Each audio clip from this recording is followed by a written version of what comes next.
കഴിഞ്ഞ ക്ലാസ്സിൽ നമ്മൾ ചോദനത്തിന്റെ വില ഇലാസ്തികത വരെയാണ് പറഞ്ഞു നിർത്തിയത്. ഈ ഒരു ക്ലാസ്സിൽ നമ്മൾ പ്രൊഡക്ഷൻ ആൻഡ് കോസ്റ്റ്, ഉൽപാദനവും ചെലവും എന്ന് പറയുന്ന നമ്മുടെ എക്കണോമിക്സിന്റെ സിലബസിൽ കൊടുത്തിട്ടുള്ള പ്രധാനപ്പെട്ട ഒരു ടോപ്പിക്കാണ്. ആ ഒരു ടോപ്പിക്കും അനുബന്ധ കാര്യങ്ങളും അതിൽ സിലബസിൽ കൊടുത്തിട്ടുള്ള ബാക്കി കാര്യങ്ങളൊക്കെയാണ് നമ്മൾ ഈ ഒരു ക്ലാസ്സിൽ ചർച്ച ചെയ്യാൻ പോകുന്നത്. അപ്പം ഉൽപാദന ധർമ്മം അല്ലെങ്കിൽ ഉൽപാദനവും ചെലവും എന്താണെന്ന് നമ്മളൊന്ന് മനസ്സിലാക്കി വെച്ചേക്കണം. അപ്പൊ ആദ്യം നമുക്ക് ഉൽപാദകൻ എന്താണെന്ന് നോക്കാം. ഇതൊക്കെ നമുക്ക് അറിയാവുന്നതാണ്, അതുകൊണ്ട് ജസ്റ്റ് ഒന്ന് മനസ്സിലാക്കിയിരുന്നാൽ മതി. എന്താണ് ഉൽപാദകൻ?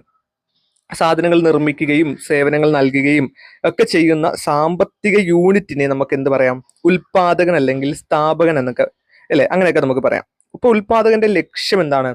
ഒരു ഉൽപാദകന്റെ ലക്ഷ്യം എന്ന് പറയുന്നത് കുറഞ്ഞ ചെലവിൽ എന്ത് ചെയ്യണം? കൂടുതൽ സാധനങ്ങൾ ഉൽപ്പാദിപ്പിച്ചുകൊണ്ട് പരമാവധി ലാഭം നേടുക എന്നതാണ് ആരുടെ ലക്ഷ്യം എന്ന് പറയുന്നത്? ഒരു ഉൽപാദകന്റെ അല്ലെങ്കിൽ ഒരു സ്ഥാപനത്തിന്റെ, ഒരു സ്ഥാപകന്റെ ഒക്കെ ലക്ഷ്യം എന്ന് പറയുന്നത്.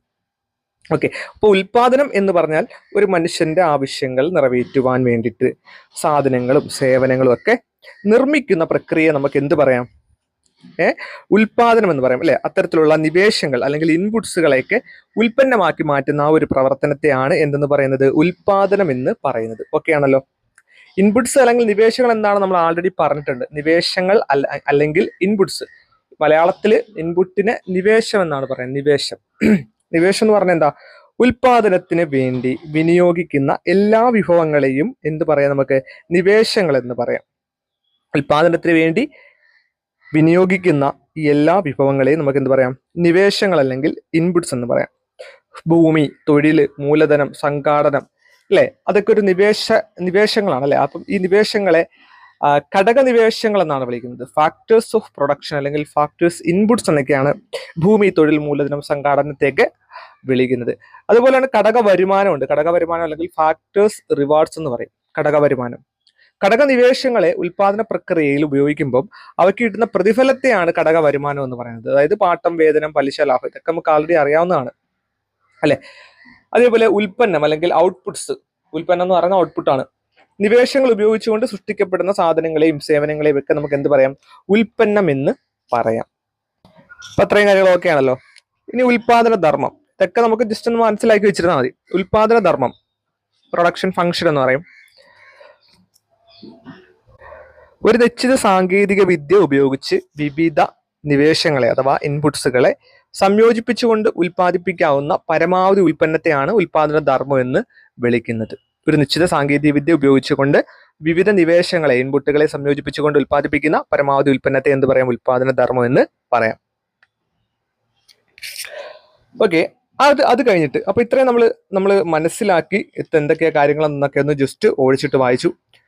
ഇനി ഒരു കാര്യം, ഐസോകാണ്ട് അല്ലെങ്കിൽ സമോൽപ്പന്ന വക്രം എന്താണെന്ന് നമ്മൾ അറിഞ്ഞിരിക്കണം. ഈ ഒരു ചാപ്റ്ററുമായിട്ട് ബന്ധപ്പെട്ടുകൊണ്ട് നമ്മൾ മനസ്സിലാക്കേണ്ടതായിട്ടുള്ള ഒരു കാര്യമാണ് ഐസോകാണ്ട് അല്ലെങ്കിൽ സമോൽപ്പന്ന വക്രം എന്ന് പറയുന്നത്. അതൊരു കൺസെപ്റ്റ്, അങ്ങനത്തെ ഈ ഒരു കൺസെപ്റ്റ്, അതായത് ഐസോകാണ്ട് എന്ന് പറഞ്ഞ ഒരു കൺസെപ്റ്റ് കൊണ്ടുവന്നിട്ടുള്ളത് റാഗ്നർ ഫ്രിഷ് എന്ന് പറയുന്ന ഒരു എക്കണോമിസ്റ്റ് ആണ്. നമുക്കറിയാം മൈക്രോ എക്കണോമിക്സ്, മാക്രോ എക്കണോമിക്സിന് ആ പേര് കൊടുത്ത വ്യക്തിയാണ് അല്ലെങ്കിൽ എക്കണോമിസ്റ്റ് ആണ്. ആരെന്ന് പറയുന്നത്? റാഗ്നർ ഫിഷ് എന്ന് പറയുന്നത്. അപ്പൊ അദ്ദേഹം കൊണ്ടുവന്നിട്ടുള്ള ഒരു കൺസെപ്റ്റ് ആണ് ഇതെന്ന് പറയുന്നത്, ഐസോകാണ്ട് എന്ന് പറയുന്നത്. തുല്യവും പരമാവധി ഉൽപാദനം ലഭിക്കുന്നതുമായിട്ടുള്ള രണ്ട് നിവേശങ്ങളുടെ അല്ലെങ്കിൽ അളവുകളുടെ വ്യത്യസ്ത സംയോഗ ബിന്ദുക്കൾ യോജിപ്പിച്ചുകൊണ്ട് വരയ്ക്കുന്ന വക്രത്തെയാണ് ഐസോകാണ്ട് എന്ന് പറയുന്നത്. തുല്യവും പരമാവധി ഉൽപാദനം ലഭിക്കുന്നതുമായിട്ടുള്ള രണ്ട് നിവേശങ്ങളുടെ അല്ലെങ്കിൽ അളവുകളുടെ വ്യത്യസ്ത സംയോഗ ബിന്ദുക്കൾ യോജിപ്പിച്ചുകൊണ്ട് വരയ്ക്കുന്ന വക്രത്തെയാണ് ഐസോകാണ്ട് എന്ന് പറയുന്നത്. അതിന്റെ ഷേപ്പ് എന്ന് പറയുന്നത് ഒരു കോൺവെക്സ് ആയിരിക്കും. ഇടത്ത് നിന്ന് വലത്തേക്ക് താഴേക്ക് ചരിഞ്ഞിറങ്ങുന്ന ഒരു ആകൃതിയാണ് അതിനുള്ളത്. രണ്ട് ഐസോകാണ്ടുകൾ പരസ്പരം ഖണ്ഡിക്കുന്നില്ല എന്ന് നമ്മൾ മനസ്സിലാക്കണം. അതേപോലെ രണ്ട് ഐസോകാണ്ടുകൾ ഉയർന്ന ഉൽപാദന തലത്തെ പ്രതിനിധാനം ചെയ്യുന്നുവെന്നും നമ്മൾ ആ ഒരു ഗ്രാഫിൽ കൂടി, നമ്മൾ ആ ഗ്രാഫ് അവിടെ നോക്കിയാൽ അത് ഗ്രാഫ് കാണാം, ആ ഗ്രാഫിൽ കൂടി നമ്മൾ മനസ്സിലാക്കണം. അപ്പം രണ്ട് ഐസോകാണ്ടുകൾ പരസ്പരം എന്ത് ചെയ്യുന്നില്ല? ഖണ്ഡിക്കുന്നില്ല. രണ്ട് ഐസോകാണ്ടുകൾ ഉയർന്ന ഉൽപ്പന്ന തലത്തെ എന്ത് ചെയ്യുന്നു? പ്രതിനിധാനം ചെയ്യുന്നു. അതേപോലെ ഐസോകാണ്ടുകളുടെ ഒരു കൂട്ടത്തെ ഐസോകാണ്ട് ഭൂപടം എന്നാണ് പറയുന്നത്. ജസ്റ്റ് മനസ്സിലാക്കിയിരുന്നാൽ മതി. താഴ്ന്ന ഐസോകാണ്ട് കുറഞ്ഞ ഉൽപ്പന്ന തലത്തെയും ഉയർന്ന ഐസോകാണ്ട് എന്ത് ചെയ്യുന്നു? കൂടിയ ഉൽപ്പന്ന തലത്തെയും ഒക്കെ കാണിക്കുന്നുണ്ട്. ഓക്കെ, അപ്പൊ ഐസോകാണ്ട് എന്ന് പറയുന്ന ഒരു കൺസെപ്റ്റ് റാഗ്നർ ഫിഷ് ആണ് കൊണ്ടുവന്നത്. തുല്യവും പരമാവധി ഉൽപാദനം ലഭിക്കുന്നതുമായിട്ടുള്ള രണ്ട് നിവേശങ്ങളുടെ വ്യത്യസ്ത സംയോഗ ബിന്ദുക്കൾ യോജിപ്പിച്ചുകൊണ്ട് വരയ്ക്കുന്ന വക്രത്തെയാണ് ഐസോകാണ്ട് എന്ന് പറയുന്നത്. അതിന്റെ ഷേപ്പ് എന്ന് പറയുന്നത് കോൺവെക്സ് ആയിരിക്കും. അതായത് ഇടത്ത് നിന്ന് വലത്തേക്ക് താഴേക്ക് ചരിഞ്ഞിറങ്ങുന്ന ഒരു ആകൃതി ആയിരിക്കും. ഇനി നമ്മൾ ഉൽപാദനവുമായിട്ട് ബന്ധപ്പെട്ടുകൊണ്ട് മനസ്സിലാക്കേണ്ട ഒരു രണ്ട് കാര്യങ്ങളുണ്ട്. ഉൽപാദനത്തെ ബാധിക്കുന്ന ഒരു പ്രധാന ഘടകമാണ് കാലയളവെന്ന് മനസ്സിലാക്കണം. അത് നമുക്കറിയാലോ. ഉൽപാദന കാലയളവിനെ നമുക്ക് രണ്ടായിട്ട് തിരിക്കാം. ഷോർട്ട് റൺ എന്നും ലോങ് റൺ എന്നും, അല്ലെങ്കിൽ ഹ്രസ്വ കാലയളവെന്നും ദീർഘകാലയളവെന്നും നമുക്ക് കാലയളവിനെ എന്ത് ചെയ്യാം? രണ്ടായിട്ട് തിരിക്കാം. ഹ്രസ്വ കാലയളവെന്ന് പറഞ്ഞാൽ ഉൽപ്പന്നത്തിന്റെ അളവിൽ മാറ്റം വരുത്തുന്നതിന് വേണ്ടിയിട്ട് ഉൽപാദകന് എല്ലാ നിവേശങ്ങളിലും അല്ലെങ്കിൽ എല്ലാ ഇൻപുട്ടുകളിലും മാറ്റം വരുത്താൻ കഴിയാത്ത കാലയളവിനെയാണ് ഹ്രസ്വ കാലയളവെന്ന് പറയുന്നത്. ഇത് നമ്മുടെ എക്കണോമിക്സിൽ ഒരു പ്രധാനപ്പെട്ട ഒരു ടോപ്പിക്കാണ്. അപ്പൊ ഇത് ഈ കാലയളവുമായിട്ട് ബന്ധപ്പെട്ടുകൊണ്ട് നമുക്കൊരു ക്വസ്റ്റ്യൻ വരാൻ ചാൻസ് ഉണ്ട്. അതുകൊണ്ട് വ്യക്തമായിട്ട് നമ്മൾ മനസ്സിലാക്കി തന്നെ പഠിക്കണം. അപ്പൊ ഉൽപാദനത്തെ ബാധിക്കുന്ന പ്രധാന ഘടകമാണ് കാലയളവ് എന്ന് പറയുന്നത്. ഉൽപാദന കാലയളവിനെ നമുക്ക് രണ്ടായിട്ട് തിരിക്കാം. ഹ്രസ്വ കാലയളവെന്നും ദീർഘകാലയളവെന്നും, ഷോർട്ട് റൺ എന്നും ലോങ് റൺ എന്നും. ഹ്രസ്വ കാലയളവ് എന്ന് പറഞ്ഞാൽ ഉൽപ്പന്നത്തിന്റെ അളവിൽ മാറ്റം വരുത്തുന്നതിന് വേണ്ടി ഉൽപാദകന് എല്ലാ ഇൻപുട്ടുകളിലും നിവേശങ്ങളിലും മാറ്റം വരുത്താൻ കഴിയാത്ത കാലയളവിനാണ് ഹ്രസ്വ കാലയളവ് എന്ന് പറയുന്നത്. അതായത് ഹ്രസ്വ കാലയളവിൽ ചില ഇൻപുട്ടിന് മാറ്റം വരുത്താം, ചില ഇൻപുട്ടിന് മാറ്റം വരുത്താൻ കഴിയത്തില്ല. ഹ്രസ്വ കാലയളവിലെ മറ്റൊരു പ്രത്യേകതയാണ് ആവശ്യാനുസരണം മാറ്റം വരുത്താൻ കഴിയുന്ന ഇൻപുട്ടിനെ വിഭേദക നിവേശങ്ങളെന്നും അല്ലെങ്കിൽ വേരിയബിൾ ഇൻപുട്സ് എന്നും വിഭേദക ഘടകങ്ങൾ അല്ലെങ്കിൽ വേരിയബിൾ ഫാക്ടേഴ്സ് എന്നും വിളിക്കുന്നു. എന്നൂടെ പറയാം, ഹ്രസ്വ കാലയളവിൽ ആവശ്യാനുസരണം മാറ്റം വരുത്താൻ കഴിയുന്ന ഇൻപുട്ടിനെ നമുക്ക് എന്ത് വിളിക്കുക? രണ്ട് പേരുകളുണ്ട്. വിഭേദക നിവേശങ്ങൾ അല്ലെങ്കിൽ വേരിയബിൾ ഇൻപുട്ട് എന്നും വിഭേദക ഘടകങ്ങൾ അഥവാ വേരിയബിൾ ഫാക്ടേഴ്സ് എന്നും നമുക്ക് വിളിക്കാൻ പറ്റും. ഉദാഹരണം അവിടെ കൊടുത്തിട്ടുണ്ട്. അധ്വാനത്തിന്റെ അളവ്, അസംസ്കൃത പദാർത്ഥങ്ങളുടെ അളവ്, വൈദ്യുതി, ഇതൊക്കെ എന്താണ്? ആവശ്യാനുസരണം നമുക്ക് എന്ത് ചെയ്യാൻ പറ്റും? മാറ്റം വരുത്താൻ കഴിയുന്ന ഇൻപുട്ടുകളാണ് അല്ലെ വിഭേദക നിവേശങ്ങൾ അല്ലെങ്കിൽ വിഭേദക ഘടകങ്ങൾക്ക് ഉദാഹരണമാണ് അധ്വാനത്തിന്റെ അളവെന്ന് പറയുന്നത്. അപ്പൊ നമുക്ക് എന്ത് ചെയ്യാം? ഒരു ആവശ്യാനുസരണം നമുക്ക് അധ്വാനം കൂട്ടാം അല്ലെങ്കിൽ കുറയ്ക്കാം. അതുപോലെ അസംസ്കൃത പദാർത്ഥങ്ങളുടെ അളവ് കൂട്ടുകയോ കുറയ്ക്കുകയോ ചെയ്യാം. അതുപോലെ നമ്മുടെ വൈദ്യുതിയുടെ നിരക്ക്, എത്രത്തോളം വൈദ്യുതി വേണം, അതിനനുസരിച്ചുകൊണ്ട് നമുക്ക് കൂട്ടുകയോ കുറയ്ക്കുകയോ ചെയ്യാം. അപ്പം ഈ ഒരു ഹ്രസ്വ കാലയളവിൽ എന്ന് പറഞ്ഞാൽ ഉൽപ്പന്നത്തിന്റെ അളവിൽ എന്ത് ചെയ്യാൻ പറ്റും? മാറ്റം വരുന്നതിന് വേണ്ടി ഉൽപാദകന് എല്ലാ നിവേശങ്ങളിലും മാറ്റം വരുത്താൻ കഴിയത്തില്ല. ചില നിവേശങ്ങൾ എന്ത് ചെയ്യാം? മാറ്റം വരുത്താം. അപ്പൊ അത്തരത്തിൽ ഹ്രസ്വ കാലയളവിൽ ആവശ്യാനുസരണം മാറ്റം വരുത്താൻ കഴിയുന്ന ഇൻപുട്ടുകളെയാണ് നമ്മൾ വിഭേദക നിവേശങ്ങൾ അല്ലെങ്കിൽ വിഭേദക ഘടകങ്ങൾ എന്ന് വിളിക്കുന്നത്. ഉദാഹരണമാണ് അധ്വാനത്തിന്റെ അളവ്.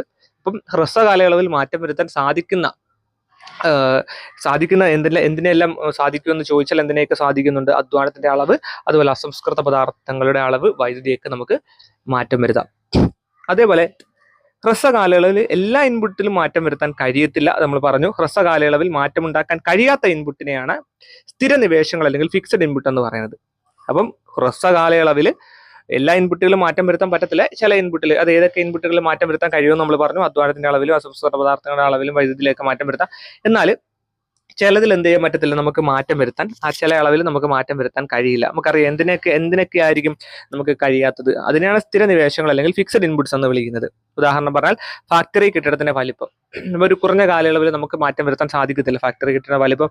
അതുപോലെ പുതിയ യന്ത്രങ്ങൾ സ്ഥാപിക്കുക, പുതിയ സാങ്കേതിക വിദ്യ, ഇതൊന്നും നമുക്ക് എന്ത് ചെയ്യാൻ പറ്റത്തില്ല, ഇതൊന്നും നമുക്ക് മാറ്റം വരുത്താൻ പറ്റത്തില്ല. അപ്പം ഇതിനെയാണ് സ്ഥിര നിവേശങ്ങൾ എന്ന് വിളിക്കുന്നത്. കാലയളവ് ഹ്രസ്വമായതിനാൽ സ്ഥിര നിവേശങ്ങളിൽ മാറ്റം വരുത്താൻ സ്ഥാപനത്തിന് എന്ത് ചെയ്യില്ല, സാധിക്കുകയില്ല എന്നുള്ളതാണ്. അപ്പൊ അത് നിങ്ങൾക്ക് മനസ്സിലായല്ലോ. ഹ്രസ്വ കാലയളവും ദീർഘകാലയളവും. ഹ്രസ്വ കാലയളവിൽ എന്ത് ചെയ്യാൻ പറ്റുന്നില്ല, ചില നിവേശങ്ങളിൽ മാറ്റം വരുത്താം, ചില നിവേശങ്ങളിൽ എന്ത് ചെയ്യാൻ മാറ്റം വരുത്താൻ സാധിക്കത്തില്ല. മാറ്റം വരുത്താൻ പറ്റുന്നത് ഏതൊക്കെയാണ് നമ്മൾ പറഞ്ഞു. അധ്വാനത്തിന്റെ അളവ്, അസംസ്കൃത പദാർത്ഥങ്ങളുടെ അളവ്, വൈദ്യുതി. എന്നാൽ മാറ്റം വരുത്താൻ പറ്റാത്ത ഏതൊക്കെയാണ്? ഫാക്ടറി കെട്ടിടത്തിന്റെ വലിപ്പങ്ങൾ, പുതിയ യന്ത്രങ്ങൾ സ്ഥാപിക്കും, അതുപോലെ തന്നെ പുതിയ സാങ്കേതിക വിദ്യ. ഇതൊക്കെ സ്ഥിര നിവേശങ്ങളെന്നും അറിയപ്പെടുന്നു. ഓക്കെ ആണല്ലോ. ഇനി നമ്മൾ ദീർഘകാലയളവിലേക്ക് പോവുകയാണ്. ദീർഘകാലയളവ് അല്ലെങ്കിൽ ലോങ് റൺ. ഉൽപ്പന്നത്തിന്റെ അളവിൽ മാറ്റം വരുത്തുന്നതിന് വേണ്ടി ഉൽപാദകന് എല്ലാ ഇൻപുട്ടിലും മാറ്റം വരുത്താൻ കഴിയുന്ന കാലയളവിനെയാണ് ദീർഘകാലയളവ് എന്ന് പറയുന്നത്. ഉൽപ്പന്നത്തിന്റെ അളവിൽ മാറ്റം വരുത്താൻ വേണ്ടി എന്ത് ചെയ്യുന്നു? ഉൽപാദകന് എല്ലാ ഇൻപുട്ടിലും എന്ത് ചെയ്യാം? മാറ്റം വരുത്താൻ കഴിയുന്ന, എല്ലാ ഇൻപുട്ടിലും മാറ്റം വരുത്താൻ കഴിയും. അപ്പം അതിനെയാണ് നമ്മൾ എന്ത് പറയുന്നത്? ദീർഘകാലയളവ് എന്ന് പറയുന്നത്. ഓക്കെ. ദീർഘകാലയളവിൽ സ്ഥിര ഘടകങ്ങളുണ്ടോ? ഇല്ല. എല്ലാ ഘടകങ്ങളും എന്താ? വിഭേദക ഘടകങ്ങൾ, അതായത് മാറ്റം വരുത്താൻ കഴിയുന്ന ഘടകങ്ങളാണ്. വിഭേദക ഘടകങ്ങൾ, സ്ഥിര ഘടകങ്ങൾ എന്നൊരു വേർതിരിവ് എവിടെ മാത്രമേ ഉള്ളൂ? ഹ്രസ്വ കാലയളവിൽ മാത്രമേ ഉള്ളൂ എന്ന് നമ്മൾ മനസ്സിലാക്കണം. ഇനി ഉൽപാദന ധർമ്മത്തെ നമുക്ക് രണ്ടായിട്ട് തിരിക്കാം. നമ്മൾ ഉൽപാദന ധർമ്മം ആൾറെഡി പറഞ്ഞു. ആ ഉൽപാദന ധർമ്മത്തെ നമ്മൾ രണ്ടായിട്ട് തിരിക്കുന്നുണ്ട് ഇവിടെ. ഹ്രസ്വകാല ഉൽപാദന ധർമ്മമെന്നും, ഈ സിമ്പിളാണ്, വളരെ സിമ്പിളാണ്, ശ്രദ്ധിച്ചിരുന്നാൽ മാത്രം മതി. അതുപോലെ ദീർഘകാല ഉൽപാദന ധർമ്മം എന്നും രണ്ടായിട്ട് നമുക്ക് ഉൽപാദന ധർമ്മത്തെ രണ്ടായിട്ട് തിരിക്കാം. ഹ്രസ്വകാല ഉൽപാദന ധർമ്മം ഷോർട്ട് റൺ പ്രൊഡക്ഷൻ ഫംഗ്ഷൻ എന്നും, ദീർഘകാല ഉൽപാദന ധർമ്മം ലോങ് റൺ പ്രൊഡക്ഷൻ ഫംഗ്ഷൻ എന്നും നമുക്ക് എന്ത് ചെയ്യാം? രണ്ടായിട്ട് തിരിക്കാം. ഓക്കെ, ഹ്രസ്വകാല ഉൽപാദന ധർമ്മം എന്ന് പറഞ്ഞാൽ ഒരു ഇൻപുട്ടിന്റെ അളവിൽ മാത്രം മാറ്റം വരുത്തുകയും മറ്റെല്ലാ ഇൻപുട്ടിനെയും സ്ഥിരമായിട്ട് നിലനിർത്തുകയും ചെയ്യുന്ന ക്രമീകരണത്തെയാണ് ഹ്രസ്വകാല ഉൽപാദന ധർമ്മം എന്ന് പറയുന്നത്. ദീർഘകാല ഉൽപാദന ധർമ്മം എന്ന് പറഞ്ഞാൽ എല്ലാ ഇൻപുട്ടുകളും വിഭേദങ്ങളായിട്ട് അല്ലെങ്കിൽ വേരിയബിളുകളായിട്ട് നിലനിൽക്കുന്ന ക്രമീകരണത്തെയാണ് ദീർഘകാല ഉൽപാദന ധർമ്മം എന്ന് പറയുന്നത്. ഇപ്പൊ നമ്മൾ ആൾറെഡി പറഞ്ഞ കാര്യം തന്നെയാണ് ഇവിടെ എടുത്തു പറഞ്ഞിട്ടുള്ളത്. അപ്പം ധർമ്മം എന്താണെന്ന് മനസ്സിലാക്കിയാൽ മതി. ഉൽപാദന ധർമ്മത്തെ നമുക്ക് രണ്ടായിട്ട് തിരിക്കാം. ഹ്രസ്വകാല ഉൽപാദന ധർമ്മമെന്നും ദീർഘകാല ഉൽപാദന ധർമ്മമെന്നും. ഹ്രസ്വകാല ഉൽപാദന ധർമ്മം പറഞ്ഞു ഒരു ഇൻപുട്ടിന്റെ അളവിൽ മാത്രം മാറ്റം വരുത്തുകയും മറ്റെല്ലാ ഇൻപുട്ടിനെ സ്ഥിരമായിട്ട് നിലനിർത്തുകയും ചെയ്യുന്നു. ദീർഘകാല ഉൽപാദന ധർമ്മം എന്ന് പറഞ്ഞാൽ എല്ലാ ഇൻപുട്ടുകളും എന്താണ് വിഭേദങ്ങളായിട്ട് നിലനിൽക്കുന്ന ക്രമീകരണത്തെയാണ് ദീർഘകാല ഉൽപാദന ധർമ്മം എന്ന് പറയുന്നത്. ഇനി നമ്മൾ ആ ഒരു ടോപ്പിക്കിലെ കാതലായിട്ടുള്ള ഒരു സംഭവത്തിലേക്ക് പോവുകയാണ്. ടോട്ടൽ പ്രൊഡക്ഷൻ, TP അല്ലെങ്കിൽ മൊത്ത ഉൽപ്പന്നം. എന്താണ് മൊത്ത ഉൽപ്പന്നം? ഒരു നിവേശത്തിന്റെ അല്ലെങ്കിൽ ഒരു ഇൻപുട്ടിന്റെ അളവിൽ മാത്രം മാറ്റം വരുത്തിക്കൊണ്ട് മറ്റെല്ലാ ഇൻപുട്ടിനെയും അളവുകൾ സ്ഥിരമായിട്ട് നിലനിർത്തുമ്പോൾ ഉണ്ടാകുന്ന ആകെ ഉൽപാദനത്തിനാണ് TP അല്ലെങ്കിൽ ടോട്ടൽ പ്രൊഡക്ഷൻ എന്ന് പറയുന്നത്. ടോട്ടൽ പ്രൊഡക്റ്റ് എന്നോ അല്ലെങ്കിൽ മൊത്ത ഉൽപ്പന്നം എന്നൊക്കെ പറയുന്നത്. ഒരു നിവേശത്തിന്റെ അളവിൽ മാത്രം മാറ്റം വരുത്തി മറ്റെല്ലാ ഇൻപുട്ടിനെയും മറ്റെല്ലാ നിവേശത്തിന്റെയും അളവുകളെ സ്ഥിരമായിട്ട് നിലനിർത്തുമ്പോൾ ഉണ്ടാകുന്ന ആകെ ഉൽപ്പന്നത്തെയാണ് എന്ത് പറയുന്നത്? ടോട്ടൽ പ്രൊഡക്റ്റ് അല്ലെങ്കിൽ മൊത്ത ഉൽപ്പന്നം എന്ന് പറയുന്നത്. ശരാശരി ഉൽപ്പന്നം അല്ലെങ്കിൽ ആവറേജ് പ്രൊഡക്റ്റ് AP എന്ന് പറഞ്ഞാൽ വിഭേദക നിവേശത്തിന്റെ വേരിയബിൾ ഇൻപുട്ടിന്റെ ഒരു യൂണിറ്റിൽ നിന്ന് ലഭിക്കുന്ന ഉൽപ്പന്നത്തെയാണ് AP എന്ന് പറയുന്നത്. അപ്പം ഇത് ജസ്റ്റ് ഒന്ന് മനസ്സിലാക്കി വെച്ചേക്കണം. നമ്മൾ ഇത് കഴിഞ്ഞ ഗ്രാഫൊക്കെ വരച്ച് നമ്മൾ ഇതെന്താണെന്ന് മനസ്സിലാക്കി പഠിക്കാൻ പോകുമ്പോൾ നിങ്ങൾക്ക് കാര്യങ്ങളെല്ലാം കൃത്യമായിട്ട് മനസ്സിലാവും. അപ്പൊ ഇതെന്താണെന്ന് അറിഞ്ഞിരിക്കുക. ഇപ്പം ശരാശരി ഉൽപ്പന്നം ആവറേജ് പ്രൊഡക്റ്റ് എന്ന് പറഞ്ഞാൽ വിഭേദക നിവേശത്തിന്റെ വേരിയബിൾ ഇൻപുട്ടിന്റെ ഒരു യൂണിറ്റിൽ നിന്ന് ലഭിക്കുന്ന ഉൽപ്പന്നത്തെയാണ് ആവറേജ് പ്രൊഡക്റ്റ് എന്ന് പറയുന്നത്. ഇപ്പം ആവറേജ് പ്രൊഡക്റ്റ് കാണുന്ന ഇക്വേഷൻ അവിടെ കൊടുത്തിട്ടുണ്ട്. AP = TP/Q ആണ്. ടോട്ടൽ പ്രൊഡക്റ്റിനെ മൊത്ത ഉൽപ്പന്നത്തെ എന്ത് ചെയ്യണം? ക്വാണ്ടിറ്റി, വിഭേദക നിവേശത്തിന്റെ അളവാണ് Q എന്ന് പറയുന്നത്. വിഭേദക നിവേശത്തിന്റെ അളവ് കൊണ്ട് ഹരിക്കുമ്പോൾ നമുക്ക് എന്ത് കിട്ടും? ആവറേജ് പ്രൊഡക്റ്റ് കിട്ടും. മൊത്ത ഉൽപ്പന്നത്തെ വിഭേദക നിവേശത്തിന്റെ അളവ് അതുകൊണ്ട് ഭാഗിക്കുമ്പോൾ നമുക്ക് എന്ത് കിട്ടും? നമുക്ക് ആവറേജ് പ്രൊഡക്റ്റ് കിട്ടും, അല്ലെങ്കിൽ ശരാശരി ഉൽപ്പന്നം കിട്ടും. അപ്പോൾ ഒരു ക്വസ്റ്റ്യൻ ഇവിടെ നോക്കുക. 10 തൊഴിലാളികളെ നിയമിച്ചിരിക്കുന്ന ഒരു ഉൽപാദക യൂണിറ്റിന്റെ മൊത്ത ഉൽപ്പന്നം 400 യൂണിറ്റ് ആണെങ്കിൽ ശരാശരി ഉൽപ്പന്നം എത്ര? നമുക്കറിയാം ശരാശരി ഉൽപ്പന്നം കാണണമെങ്കിൽ, ശരാശരി ഉൽപ്പന്നം അല്ലെങ്കിൽ AP ആവറേജ് പ്രൊഡക്റ്റ് കാണണമെങ്കിൽ നമ്മൾ എന്ത് ചെയ്യണം? TP ടോട്ടൽ പ്രൊഡക്റ്റിനെ മൊത്ത ഉൽപ്പന്നത്തെ നമ്മൾ എന്ത് ചെയ്യണം? അതിന്റെ നിവേശക അളവ് കൊണ്ട്, അല്ലെ, നിവേശത്തിന്റെ അളവ് കൊണ്ട് എന്ത് ചെയ്യണം? ഭാഗിക്കണം. TP/Q. അപ്പൊ ഇവിടെ 400 ആണ് ടോട്ടൽ. അതിന് എന്ത് ചെയ്യണം? 10 തൊഴിലാളികൾ എന്ന് പറയുമ്പോൾ നിവേശങ്ങൾ അളവ് അത്ര ഉണ്ട്, 10 ആണ്. അപ്പം 400/10 40 യൂണിറ്റ്. സിമ്പിൾ ആണ്. ശരാശരി എന്ന് പറയുന്നത് എപ്പോഴും എന്താണ്? അത് മൊത്തത്തിനെ എന്ത് ചെയ്യുന്നു? ആകെയുള്ളതിനെ ടോട്ടൽ കൊണ്ട് എന്ത് ചെയ്യുന്നു? ഭാഗിക്കുകയാണ്, നമുക്കറിയാം അല്ലെ. അതിന്റെ അളവ് കൊണ്ട് ഭാഗിക്കുകയാണ്, നമുക്കറിയാം. അപ്പം അടുത്തതാണ് സീമാന്ത ഉൽപ്പന്നം അല്ലെങ്കിൽ മാർജിനൽ പ്രൊഡക്റ്റ്, MB. സീമാന്തം എന്ന് പറഞ്ഞാൽ അധികമാണ്, നമുക്ക് നേരത്തെ ആൾറെഡി അറിയാം. മറ്റെല്ലാ നിവേശങ്ങളെയും സ്ഥിരമായിട്ട് നിലനിർത്തിക്കൊണ്ട് ഒരു വിഭേദക നിവേശത്തിന്റെ അളവ് ഒരു യൂണിറ്റ് കൂടുതലായിട്ട് ഉപയോഗപ്പെടുത്തുമ്പോൾ മൊത്ത ഉൽപ്പന്നത്തിൽ ഉണ്ടാകുന്ന മാറ്റത്തിന്റെ അളവിനെയാണ് സീമാന്ത ഉൽപ്പന്നം എന്ന് പറയുന്നത്. അത് നമുക്ക് കേൾക്കുമ്പോൾ തന്നെ മനസ്സിലാവും എന്താണ്.